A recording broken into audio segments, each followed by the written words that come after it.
It's the Wheelchair Prophet. We're going to listen to this little story about another little child. You see, the Wheelchair Prophet, a rape survivor, no homo, and now I'm a booty bandit hunter, and I can't stand no abusers. It's just the Wheelchair Prophet, and it's part of what God has emburdened my heart with and embedded my spirit with. And I just wanted to share that with you tonight because it's victory through pain, especially as a child. Children are resilient. If you allow them to shine, they'll shine brighter than the noonday sun. Hold on, the Wheelchair Prophet. We'll be right back. All right, we getting ready to go there right now. Let's go. We're going to get a little news break, and then the Wheelchair ran over an officer and was finally captured. Plus, stolen from the cemetery. What was taken by the dozens and how the thief was caught after nightly news.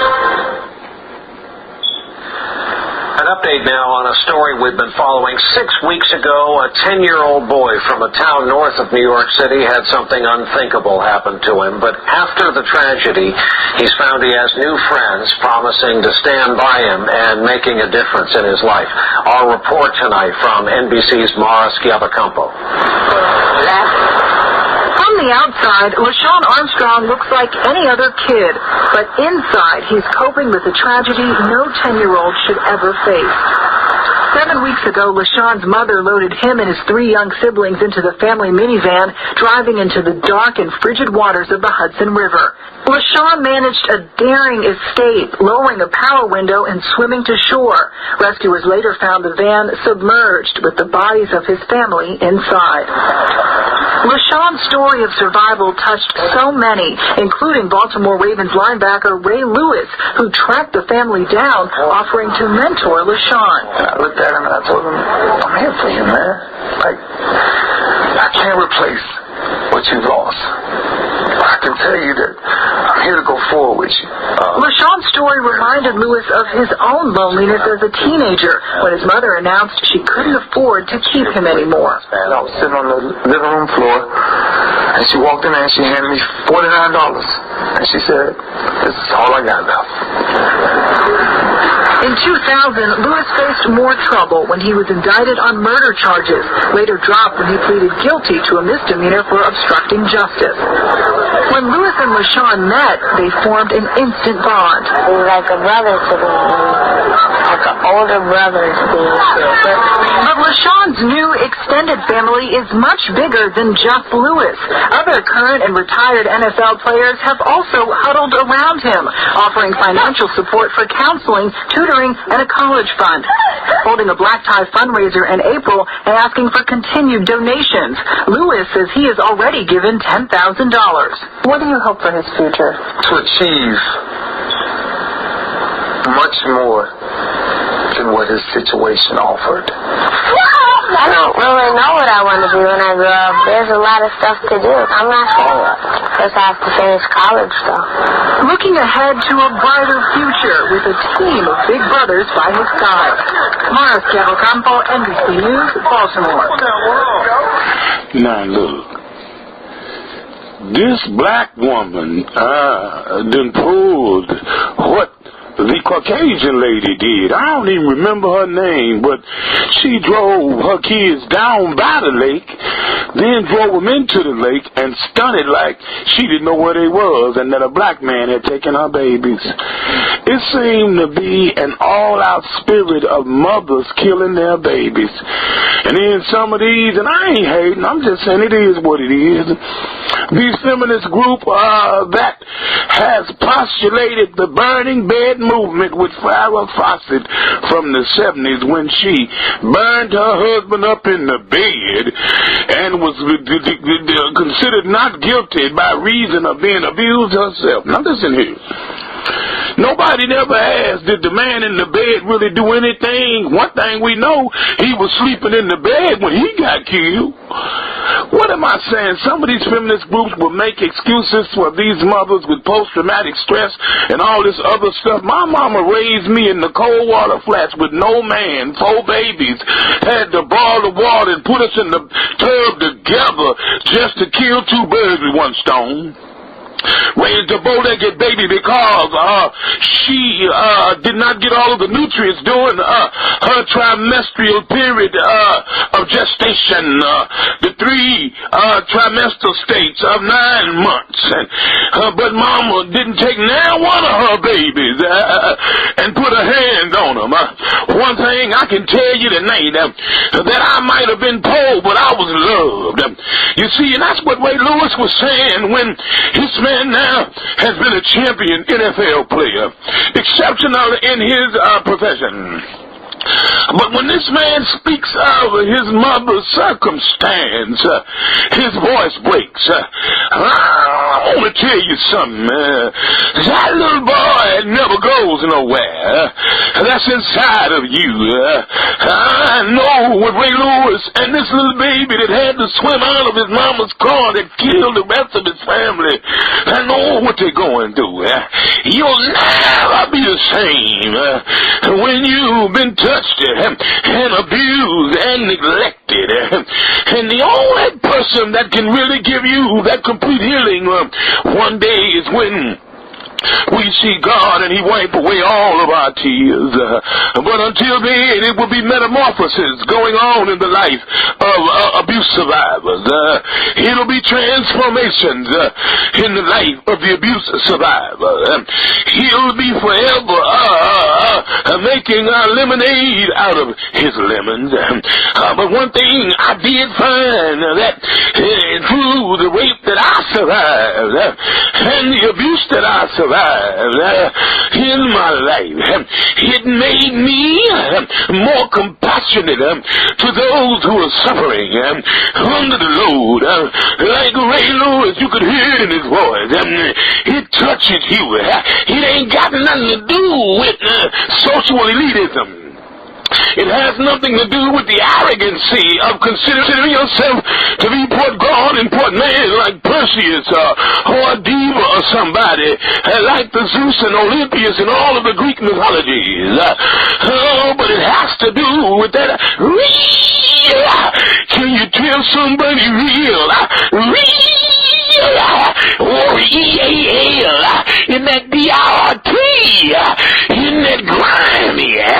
You never forget to keep your feet planted, solid on the ground. Say yeah, and what it made me, I consider myself a superhero on booty bandits, a superhero on those who would abuse or neglect anybody that's been committed to your trust. It made me a better person. And this is what will happen to this little boy as it did for Ray Lewis. They're gonna turn all those lemonade of death and destruction into sweet lemonade. Those sour lemons of life. You don't hear me though. I'm just trying to tell you, get up under your load like Jesus, and you rise one of these old days. If you don't give up, if you stay in, if you keep pushing, if you stand strong, you'll rise above the abuse. You'll rise above the rejection. You'll rise above the neglection. You'll rise above the attempts of murder upon your life. Can you say yeah? It's your prophet. We out. No tears, just temporary. Your tears are just temporary relief. Your tears are just a relief.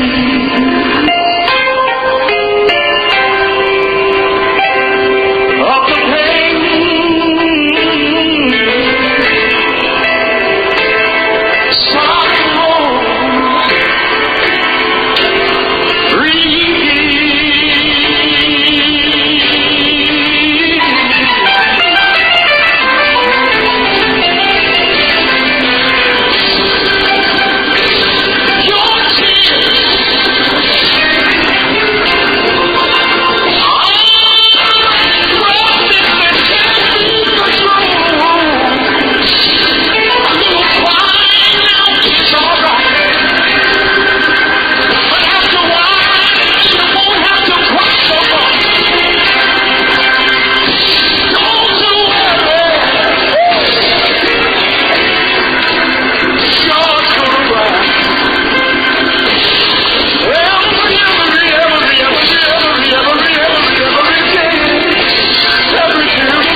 It's just temporary. Woo! Hallelujah. Good God Almighty. I'm feeling this thing. I said, it's just temporary. It won't last. But one of these days, God is going to wipe away all our tears.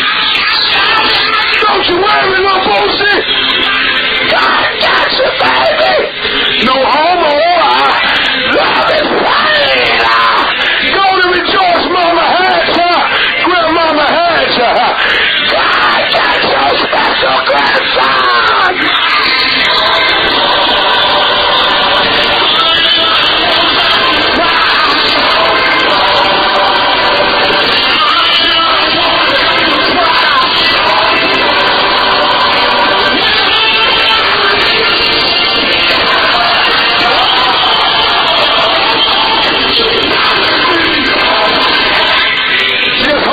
Promise. God got your back. I know it's heavy right now. But God got the backs of his little ones. The Bible said it's better to hang a millstone around your neck than to offend one of God's little ones. Don't you cry. Don't you worry. Cause up above my head I hear music in the air.